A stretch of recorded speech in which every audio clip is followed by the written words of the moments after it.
everyone, it's me, and today, anime! Fullmetal Alchemist Brotherhood! What is the price for your soul? Theorizing, the science of nitpicking, deconstructing, and reconstructing plot lines. However, it is not an all-powerful art. It is impossible to create a theory out of nothing. If one wishes to gather evidence for a theory, all arguments of, "it's just a movie, bro," must be thrown aside. This is the law of course this wasn't what the creator intended, but damn it, we're exploring it anyway. The basis of all theorizing. In accordance with this law, there was a taboo among theorists. Anime. Anime theories are strictly forbidden. For what theory would not anger the die-hard fans? Perhaps a theory calculating the worth of a human soul. Nah, that'll probably get people mad too. Oh, snap!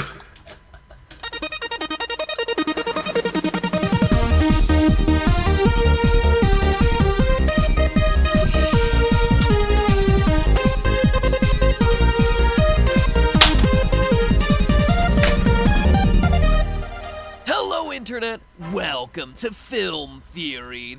Hello Internet, welcome to Film Theory. Hey!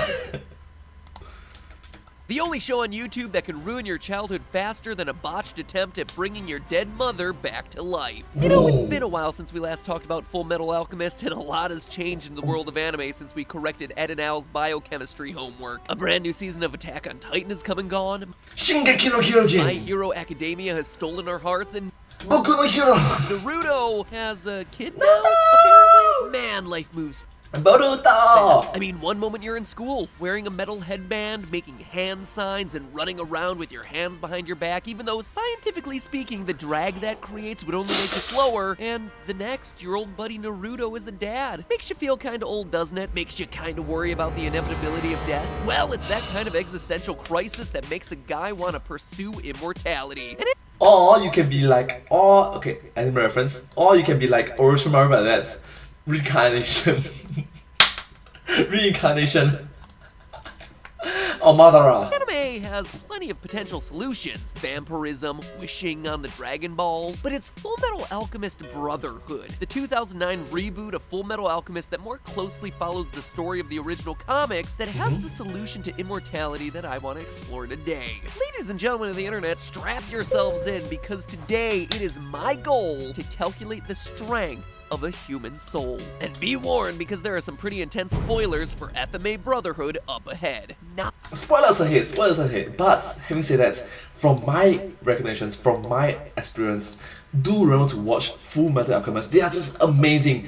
It's a very wonderful manga, it's a very wonderful story. It's it's a very proper, perfect textbook version of an anime. 9 different characters in Fullmetal Alchemist Brotherhood are functionally immortal. The 7 homunculi, artificial humans named after the 7 deadly sins, their creator father, and von Hohenheim, the dear old dad of our 2 heroes, Edward and Alphonse Elric. Now, all of these characters can and do in fact die in the series, but only when someone goes out of their way to kill them. And even then, it takes a lot of effort. Yes, they die and die and die. They're being killed multiple different times. The homunculi are shown to be able to regenerate their entire bodies instantaneously, and without anyone trying to murder them, it's implied that they could live for hundreds, maybe even thousands of years. So what's the secret to their impossibly long lives? Well, each of their bodies holds what's known as a Philosopher's Stone. What is the secret between their life? Well, the secret is other people's life. Yeah. A magical item that amplifies an alchemist's transmutation abilities. The Elric brothers actually find out what it takes to make one of these stones pretty early on in the series, episode 7, but the truth that they uncover is pretty horrifying. The main ingredient for a Philosopher's Stone is human life. In order to manufacture even a single stone, you have to make multiple human sacrifices. The Philosopher's Stone is people! More specifically, each Philosopher's Stone is made from human souls, sacrificed, extracted, and refined to delicious red liquid. Throughout the series, we see the stone fuel the homunculi's superhuman physical abilities and regenerative powers, and also allow for alchemical transmutations that produce more matter than goes into them. So if you think about it, alright, if this stone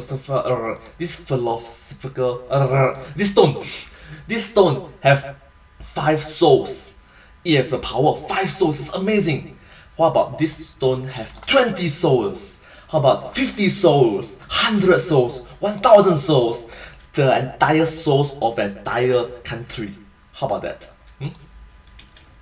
To put it another way, those souls were reduced to mere energy. So what the Philosopher's Stone is, essentially, is a supercharged alchemist battery running on human souls. And if we can figure out how much raw energy that battery stores, we can figure out how much energy each human soul contains, and from there calculate how many human souls it would take to put a few extra 100 years on old Matt Pat's clock. Maybe then I'll finally have time to watch all of One Piece. To figure this out, we're gonna need two things. One, a way of comparing a Philosopher's Stone to a real-world source of energy, and two, a measure of exactly how many human souls the stone contains. Fortunately for us theorists, FMA Brotherhood gives us the chance to calculate both. In episode 19, one of the homunculi, Lust, stabs Colonel Roy Mustang in the gut and leaves him for dead. Surprise, surprise, Roy actually isn't dead and sneaks up on her later, burning her to death with a broken lighter and a transmutation circle carved into the back of his own hand. She tries to fight back via repeated regenerations, but eventually succumbs to the flames. What a casual viewer might see as one of the most exciting and badass moments of the show is a moment I see as the key to this entire theory. As I established in my last episode about Fullmetal Alchemist, human bodies in this fictional universe are made of the same stuff as human bodies in our universe. They give us the explicit formula in the show and it matches real life, 1 for 1. So if we can figure out how much energy is contained within a human body, we can extrapolate from there how much energy it would take Lust to regenerate that body after Mustang serves it up extra crispy style. And based on how many times she gets burned before being completely roasted, we can figure out exactly how much energy is contained within her Philosopher's Stone. Then from there, divide by the number of souls in the stone, and voila, we have calculated the amount of energy one human soul contains. Isn't math great? So I'm gonna put a brief pause on this scene and hop over to figuring out how many souls are in Lust's stone. To answer that question, we need to look at the source of the homunculi.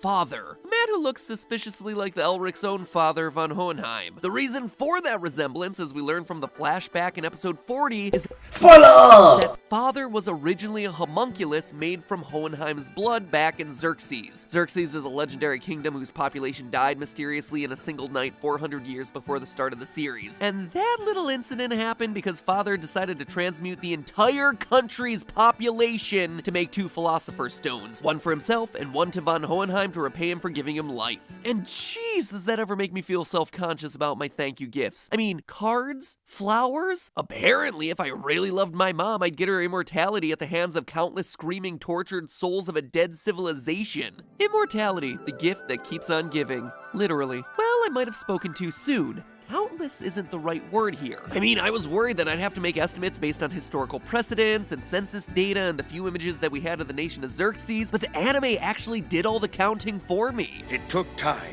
but I managed to learn the name of every last soul. 536,329. The people you trapped inside of me. Which is impossible, just by the way. Dunbar's number, proposed by anthropologist Robin Dunbar, is the theoretical cognitive limit to the number of people with whom a person can maintain a stable relationship. But you must remember, this is all number. This number is only for mortals who have not lived 400 years. 400 plus years lah, 400 plus years. This guy have lived for 400 plus years. He's literally going to be 500 plus years old. He have a lot of time to learn about these people.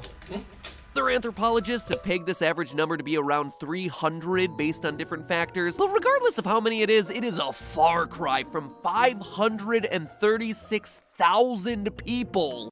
Unless you have about 500 years to learn about them. There are limits to how much information the human mind can hold, but I suppose that's not accounting for magically enhanced soul-infused minds, and the show did help me by giving me a hard number to work with, so I guess I can let it slide this one time. This time, anime.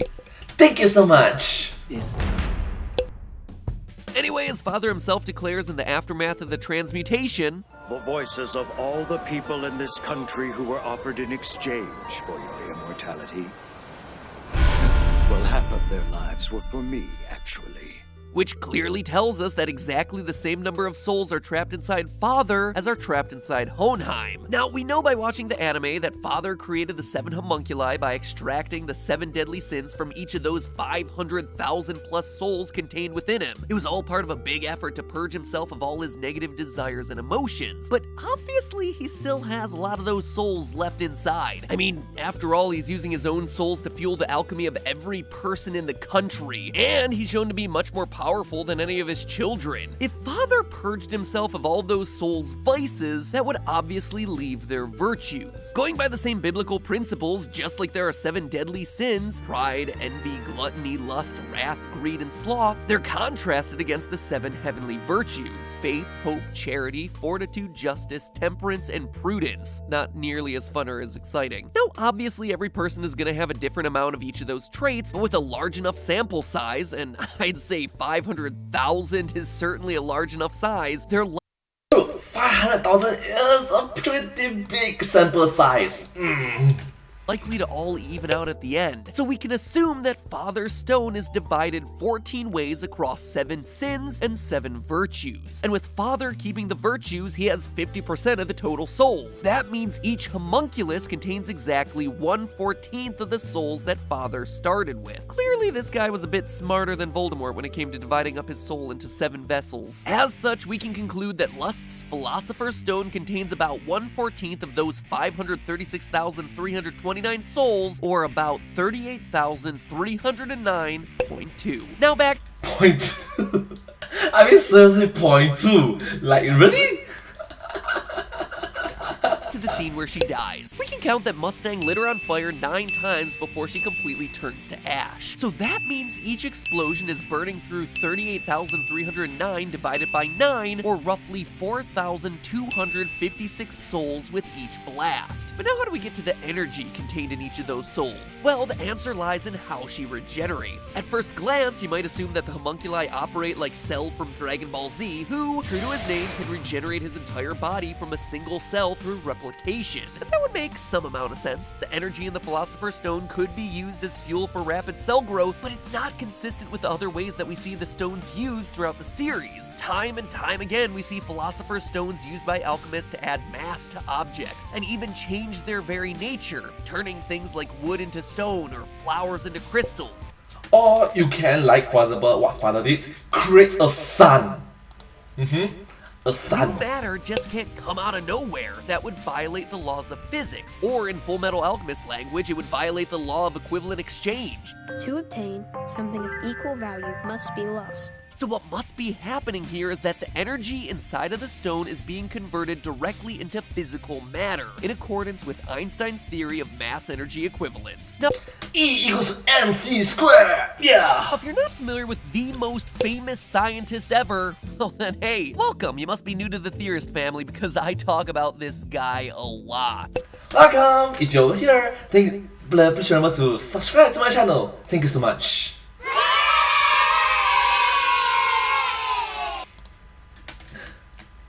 On your way out, make sure you hit that subscribe button to transmute yourself from a viewer to a subscriber. Subscribe! You get notified of all the other cool Thank you so anime-related much. theories that I do on the channel. Anyway, even the loyalist of theorists could probably do with a quick refresher, so aside from his kooky haircut, the thing that Albert Einstein is best known for is proving that matter and energy are actually the same thing. Einstein's most frequently quoted formula, E=mc², is what allows us to convert from one to the other. It's not unlike how alchemists change the form of matter. Going based on the formula, the energy contained in an object is equal to its mass, or weight in kilograms, multiplied by the speed of light in meters per second squared. Now, the speed of light is pretty darn huge, so this formula gives you some pretty crazy big numbers, and it's no accident. It takes an insane amount of energy to hold the atoms of an object together, and when that energy is released, well, that is literally what a nuclear bomb is. Since the Philosopher's Stone is used Atomic bomb, nuclear bomb, fusion bomb, all these bombs.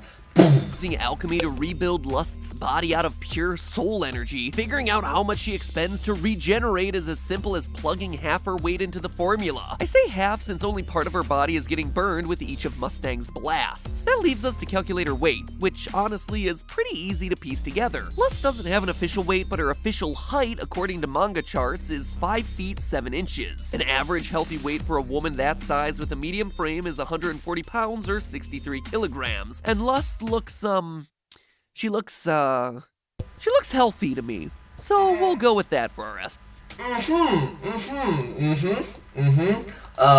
Yep. Okay, even you are, yeah, anyways, moving on. Plugging in 50% of that weight and then solving the equation gives us an energy equivalent of 2,786,141 terajoules. Now, that number probably doesn't mean a whole lot to you, so let me translate. That's the equivalent of about 12 large hydrogen bombs going off. And with that sense, Kim Jong-un suddenly decided to subscribe to the Film Theorists. Go figure. To get the energy value of one soul, we just divide that by the number of souls Lust expends to regenerate, 4,256.6, which gives us 654 terajoules per soul, which is the equivalent of about 156 kilotons of TNT, or about 10 times the power of the bomb dropped on Hiroshima. To put that in perspective, based on the rules of Fullmetal Alchemist Brotherhood, you could use the power contained in one soul to create an explosion big enough to destroy half of Manhattan.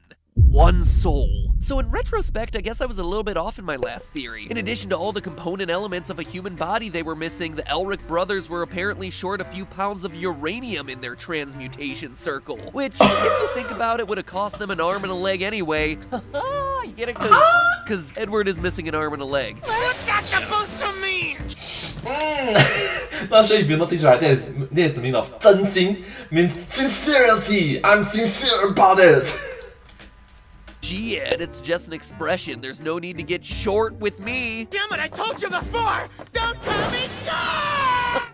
It's too easy. But all that math still doesn't get us to the immortality that I wanted to get at the beginning of this episode. The energy of one soul obviously isn't enough for eternal life. And with 38,000 souls, the homunculi still die pretty easily, all things considered. If we want to be immortal like Hohenheim and Father, we're gonna need the same amount of energy that they have. To find the energy of all the souls inside Father, we need to multiply the energy of one soul by 536,329, which gives us the whopping number of 351 exajoules. That is 5 times as much electricity as the entire world generates in a single year, which is a lot of energy, but don't get me wrong, it's still totally attainable. You'd only need about half the world's uranium reserves. And you'd also have to figure out how alchemy works too, I guess, but we'll cross that bridge when we come to it. So there you have it, loyal theorists. We have proven definitively the value of a human soul isn't some magical, unquantifiable thing, but it's still way too rich for my non-immortal blood, so guess I'd start building that dragon radar. But hey, that's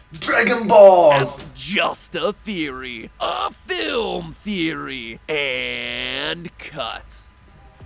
Wow, thank you so much for watching this video. This video has been very interesting to watch, and also I'm a huge fan of Fullmetal Alchemist. Thank you so much. FMA is the best! Well, thank you so much for watching this video, and I hope to see you all in my next video. Sincerest gratitude and appreciation for all of you. Thank you so much. And I hope to see you all in my next video. Hopefully you find this video very fun and enjoyable to watch together with me. Thank you so much. And if you do like this video, please remember to like, share, and subscribe to my channel, and comment down below if you think of us. Don't forget to follow my channel, and sincerely appreciate all of your support and encouragement for my work. Thank you so much. Your positivity and encouragement is really nice. Thank you. And I hope to see you in my next video. But hey, that's just a theory. A film theory. And cut. And I hope to see you all in my next video. Bye bye. Subscribe. Thank you.